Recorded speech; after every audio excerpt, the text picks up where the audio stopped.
Dale. Bueno, vamos a hacer el problema 3 de la guía 3. Y van a ver que haciendo este problema, el problema 5 va a salir bastante parecido. Entonces, el problema se trata de que nos dan, acá me olvidé de escribir, pero nos dan una partícula sometida a una fuerza, que si no me acuerdo mal, era así, donde esto acá es la fuerza de Newton, de la gravedad de Newton, y esto es alguna corrección. Entonces, si nosotros escribimos al potencial a partir de esta fuerza y nos armamos el lagrangiano, el sistema, vamos a llegar a una expresión como la 1, la ecuación 1, ¿no? Donde está escrita en polares, tenemos acá la parte cinética, más el término de Newton, menos la corrección esta, que va como c sobre 2r cuadrado. Y bueno, lo primero que podemos sacar de este lagrangiano es ver que no depende de una de las coordenadas, no depende de θ, o sea que es una coordenada cíclica, así que por todo lo que vimos en la guía anterior, sabemos que tiene asociada una conservación, una cantidad conservada, que bueno, da esto, ¿no? De las ecuaciones de Euler-Lagrange, y lo vamos a poner igual a L, y por supuesto que lo asociamos al momento angular del sistema. Bueno, podemos escribir la energía del sistema, igual que el lagrangiano, solo que con el signo opuesto en la parte de la energía potencial, nos queda algo de este estilo. Y la clave del ejercicio está en observar que la dependencia en el radio, en el término del momento angular y el término de la corrección, son iguales. Es decir, ambos términos, fíjense que este término acá, me olvidé decirlo, era el θ punto reemplazado con esta ecuación, usando el momento angular. Entonces, lo que decía es que estos dos términos, este de acá y este de acá, van los dos como 1 sobre r cuadrado. Entonces, nosotros podríamos, en principio, juntar los dos términos así, de esta forma, y mediante una redefinición de lo que sería el momento angular, que está dado por esta expresión, podemos llegar a una energía mecánica que es totalmente análoga a la de un problema de Kepler, solo que donde estaba el momento angular, ahora tenemos esta redefinición del momento angular. ¿Sí? Entonces, partimos de este lagrangiano, que es el lagrangiano de la gravedad de Newton con una corrección, y llegamos a un problema análogo de Kepler con otro momento angular, acá el L barra. Lo que vamos a hacer ahora es lo que hicimos en los ejercicios anteriores, despejamos el R punto de esta ecuación de esta forma, ¿sí? Pasando todo para un lado, y después escribimos a R punto como la derivada de R en el tiempo, y como queremos la trayectoria de la partícula, o sea el radio en función del ángulo, lo que vamos a hacer es un cambio de variables multiplicando y dividiendo por el dθ, de esta forma. Entonces, antes teníamos la derivada temporal del radio, ahora tenemos la derivada del radio en función del ángulo por el θ punto, por la derivada del ángulo en función del tiempo. Entonces, usando de vuelta la conservación del momento angular, podemos escribir a θ punto en términos del radio de esta forma. Fíjense que acá ahora aparece el momento angular original del problema, o sea, aparece este momento angular de acá, no aparece el L barra. Y esto es lo que al final del problema nos va a traer las diferencias con un problema de Kepler normal, o sea, donde no teníamos perturbación al principio. Entonces, reemplazando en esta ecuación de acá, en la 5, esta derivada temporal por todo esto de acá, y despejando todo lo que depende de θ en la izquierda y todo lo que depende del radio en la derecha, e integrando a los dos lados, tenemos que resolver esta expresión de acá, la 7. Aunque veo si hay un chat. Bien. Para resolver esta expresión, lo que hacemos es un cambio de variables definimos a la variable u como 1 sobre r, entonces el diferencial de esta u nos queda menos de r sobre r cuadrado. Y fíjense que en la expresión 7, el du ya está explícitamente, no hay que agregar nada. Y acá aparece u cuadrado en este término de acá y u acá. Entonces, la integral pasa a ser esta de acá. ¿Alguna duda hasta acá? Por ahí estoy yendo medio rápido.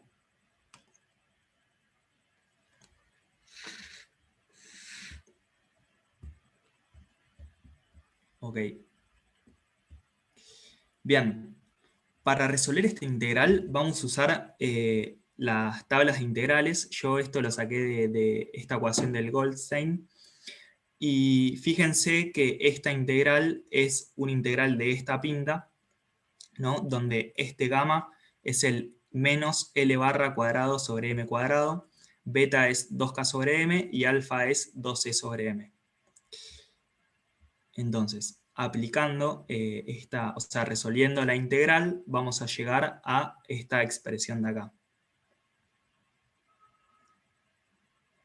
Fíjense cómo arrastramos tanto el L barra como el L hasta acá. Entonces, despejando el radio de acá, lo que hacemos es pasar el arcoseno como un coseno para el otro lado. Como el coseno es una función par, este menos no importa, es como si no estuviera. Y bueno, reacomodando todo vamos a llegar a la trayectoria que está dada por esta ecuación. ¿Sí? Bien, vamos a definir algunos parámetros para describir a esta trayectoria como ustedes ya la conocen de la teórica, como en el lenguaje de las elipses. Vamos a definir a la excentricidad de la elipse como esta E minúscula, que está dada exactamente por todo lo que está acá, por toda esta raíz cuadrada. Y vamos a definir a este parámetro A como el promedio del radio mayor y el radio menor de la elipse. Estos R1 y R2 los van a calcular como los radios de esta expresión cuando R punto es igual a 0, ¿sí? O sea, cuando R punto es igual a 0 significa que la partícula llegó a uno de los extremos radiales en la elipse, entonces pega la vuelta y en ese instante la velocidad radial se hace 0 y ahí encuentran los radios mínimos y máximos, que serían R1 y R2. Acá queda menos K sobre 2C. Bien. También podemos definir a un parámetro alfa como el cociente entre este L barra sobre L. Y lo podemos pensar mirando la definición de L barra como una medida de qué tan grande es la perturbación esta C.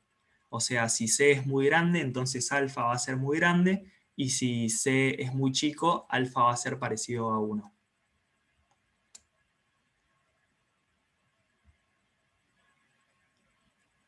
Ok, entonces, yendo a la expresión 12, reemplazando toda esta raíz por e, esto por alfa, y en el numerador multiplicando y dividiendo por a, y despejando esto de esta expresión, podemos llegar a esta expresión que es la que nos pide la guía. ¿Sí? ¿Alguna duda hasta acá? ¿Te puedo hacer una pregunta? Sí, obvio. La ecuación del Goldstein que dijiste, ¿esa sirve para cualquier tipo de potencial o particularmente para...? ¿Querés hablar un poquito más fuerte? ¿Se escucha mejor? Sí, mejor. Te preguntaba si la ecuación 10 que vos sacaste de la Sí. tabla de integrales del Goldstein sirve para todo tipo de potencial o solamente para este caso. O sea, que te queda una ya dentro de la raíz, una cuadrática. esto en principio es como una identidad matemática, como no tiene nada que ver con potenciales y eso, o sea, es un integral que vos te podés cruzar en las tablas. Pero la idea es que vos las integrales que te encuentres en la guía veas de llevarlas a una forma parecida a esto, para que uses esta expresión. O sea, en el ejercicio 5 justamente la única diferencia es que como el potencial es distinto, creo que era un oscilador armónico el 5, este término va a ser va a ser K sobre 2 por R cuadrado o algo así, y bueno, vos tenés que ver bien cómo haces el cambio de variables para llevar a algo que lo puedas resolver más o menos parecido a esto. Ok. Pero en principio no es algo del potencial de Newton, es una integral nada más. No, me refería que si esa integral servía para cualquier tipo de potencial que vos tengas, o solamente vas a poder llevarlo a esa forma si es 1 sobre R cuadrado o R cuadrado. Sí, Y tengo sí, entendido en que principio sí, o sea, cualquier potencial que lo pueda llevar a esa forma. O sea, tiene que ser 1 sobre R cuadrado o no. Después tenés que chequear bien los signos de las constantes, pero me parece que gamma, beta y alfa no tenían signos. Claro, como dice Juan, o sea, en realidad después hay potenciales más complicados.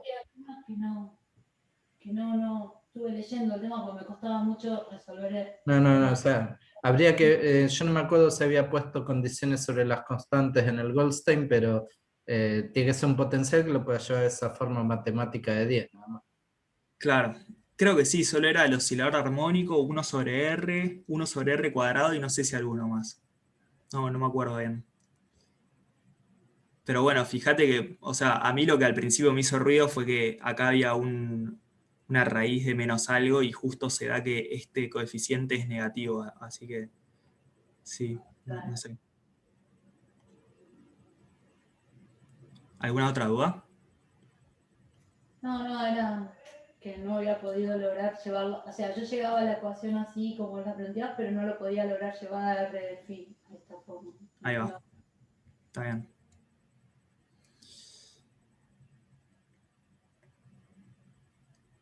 Bueno, entonces, primero notemos que cuando C tiende a 0, L barra tiende a L, entonces alfa tiende a 1.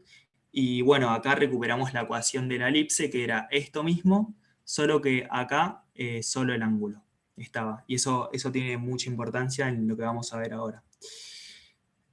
Acá les grafiqué esta trayectoria para distintos valores de alfa, de L barra sobre L.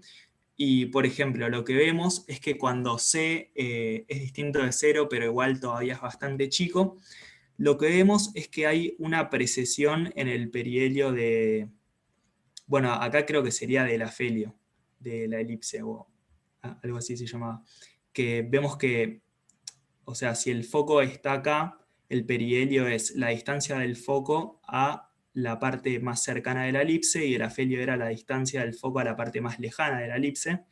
Y en este caso lo que está rotando es el afelio, ¿no? Acá con alfa igual a 1,7 vemos que rota todavía mucho más en la misma cantidad de vueltas. Y bueno, acá les grafiqué para un alfa 1,9 varias vueltas para que vean explícitamente cómo se cumple esto de que hay un radio menor y un radio mayor en toda la órbita, más allá del valor de alfa, ¿no? Esto es lo que habíamos llamado R1 y esto es lo que habíamos llamado R2. Está todo contenido entre esos dos radios. Y bueno, una pregunta que nos podemos hacer es ¿bajo qué condiciones estas órbitas son cerradas? ¿Sí? O sea, ¿bajo qué condiciones las órbitas, no importa qué tan complicadas sean, se repitan en el tiempo? Y para responder esa pregunta, primero tenemos que hacer una distinción. Por un lado está el número de ciclos que puede realizar una órbita. Al número de ciclos yo lo llamé a este coseno la cantidad de veces que como que toma, o sea, la cantidad de vueltas que da el coseno, digamos, la cantidad de veces que toma valores máximos y mínimos. Y por otro lado está el número de vueltas, que sería el número de veces que barremos la variable angular en 2pi. ¿Se entiende esa distinción o fue medio chino lo que dije?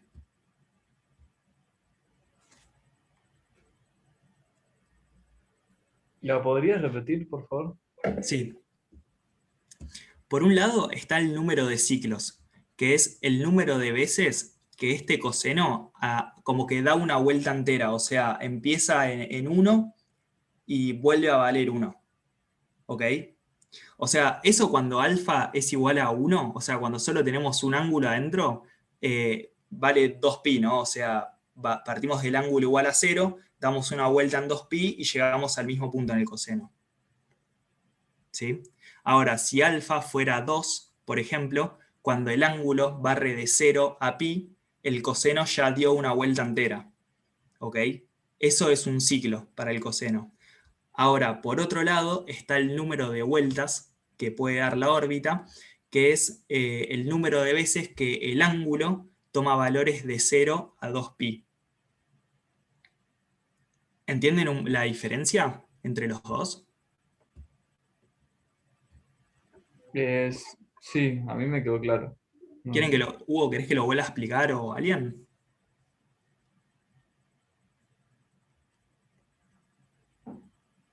Sí, es que lo vuelva a explicar. O sea, perdón, te hago una consulta, Tomás. Sí. Uno está relacionado al argumento del coseno y el otro relacionado exclusivamente al valor del ángulo. Totalmente. Ok, bárbaro. Sí. Gracias. De nada. Entonces, lo que vamos a pedir como condición para que las órbitas sean cerradas, es que esto de acá, que es el número de ciclos, ¿no? Fíjense que el delta tita es el ángulo real que barremos y como, o sea, a ver, pará, que me mezclé un poquito.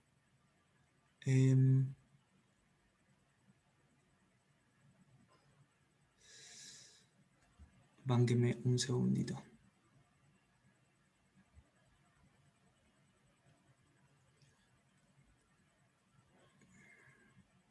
Claro, está bien. O sea, lo que vamos a pedir es que el número de ciclos y el número de vueltas son cantidades enteras. Entonces, lo que pedimos es que este delta tita sobre alfa sea igual a una vuelta entera por el número de vueltas dividido el número de ciclos.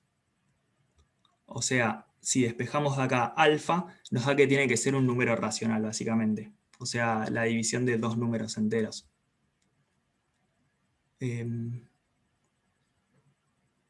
Entonces, fíjense que como habíamos dicho antes, para el caso en que alfa es igual a 1, tenemos que el número de ciclos coincide con el número de vueltas, porque es como poner un 1 acá, entonces barrer el ángulo de 0 a 2pi también coincide con barrer el coseno del máximo al mínimo.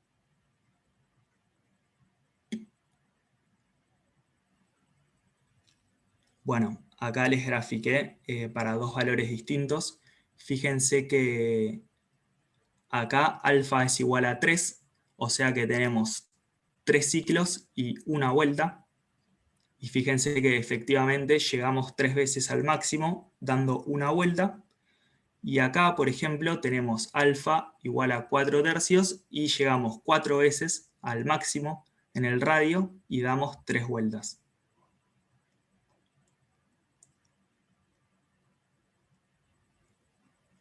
¿Algún comentario?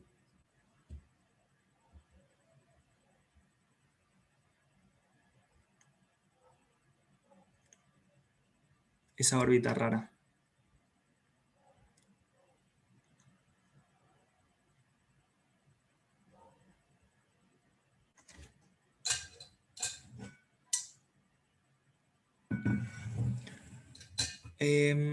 Sí. O sea, todas estas órbitas son porque pusimos el C sobre R cubo. Porque fíjense que todo está dependiendo de alfa en las distintas órbitas que dibujamos.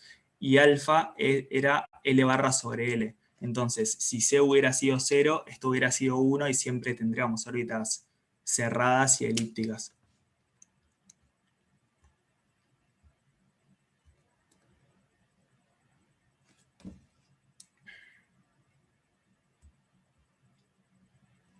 Bueno, otra cosa que nos podemos preguntar es cuánto es la velocidad de precesión del ángulo, o sea, qué tan rápido se da este cambio en el ángulo, ¿no? Si ustedes trazan como una recta desde el foco Bueno, si ven el afelio, es preguntarse qué tan rápido está precesiendo, no sé cómo se dice, qué tan rápido rota. Y para eso podemos hacer lo siguiente. Nosotros sabemos que la precesión se da como la diferencia entre una vuelta entera menos una vuelta como corregida con el alfa. ¿Ok? O sea, fíjense que si nosotros ponemos 2pi sobre alfa adentro de este coseno, es como si tuviéramos, es el coseno de 2pi, o sea, es un ciclo entero. ¿Ok? O sea, la precesión es la diferencia entre una vuelta posta de la órbita, como una vuelta del ángulo real, menos el ciclo.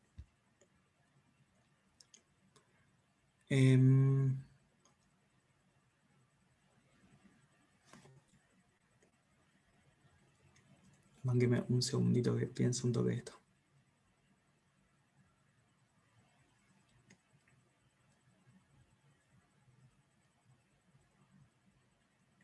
Seguir el recorrido, ciclos.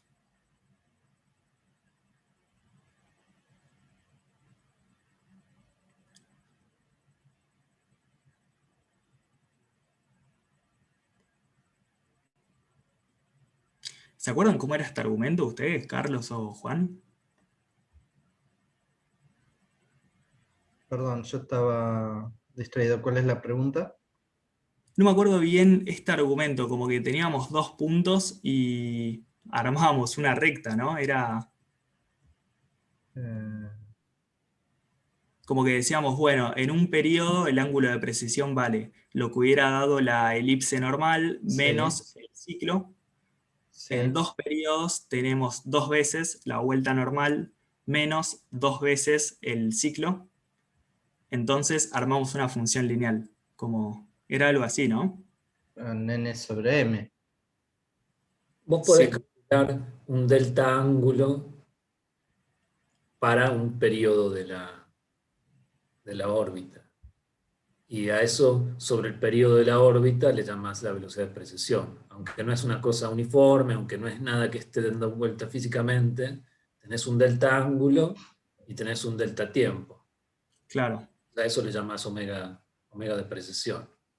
claro.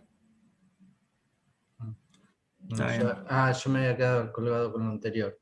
Entre cuando cierra una vuelta completa y el otro ya habías contado. Está bien. Ok. Bueno, cuestión que llegamos a una función. Como que yo lo que entendí de este argumento es que en un periodo el ángulo de precesión está dado por la diferencia entre una vuelta real y el ciclo. En 2 periodos está dado por 2 veces la vuelta real menos 2 ciclos. Entonces, en n periodos va a estar dada por la diferencia de n vueltas reales menos n ciclos. Así que eso lo podemos ajustar por esta recta, ¿no? Está normalizada por el tau, o sea, si vamos poniendo n periodos acá, como que vamos recuperando cada uno, y bueno, como nos piden la velocidad de este ángulo, derivamos en el tiempo y llegamos a esta expresión de acá. Pero bueno, esto lo piden en el ejercicio 5 igual. Y bueno, para terminar les quería dejar como una pequeña nota histórica de estos temas, que básicamente las órbitas de los planetas alrededor del Sol no son estrictamente elípticas, porque lo que pasa es que como los planetas están sumergidos en un sistema solar, ningún planeta es como un problema de 2 cuerpos posta con el Sol, sino que todo el tiempo tiene la influencia del resto de los planetas en sus órbitas. Y en general eso se puede modelar bastante bien como una perturbación al potencial newtoniano del estilo que vimos en este ejercicio.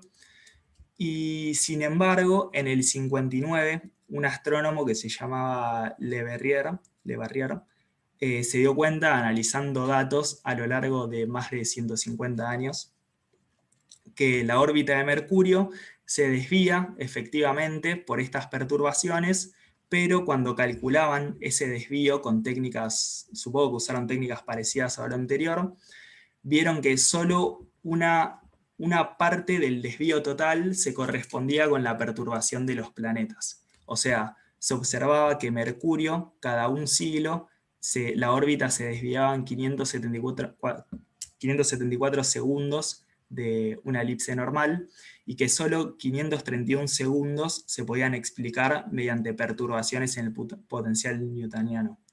Y bueno, la cosa es que 56 años después, Einstein propone su teoría de la relatividad general, y como una de las pruebas más grosas de relatividad fue poder explicar bien esta diferencia en el corrimiento del perihelio de Mercurio. Así que bueno, eso era lo que les quería contar.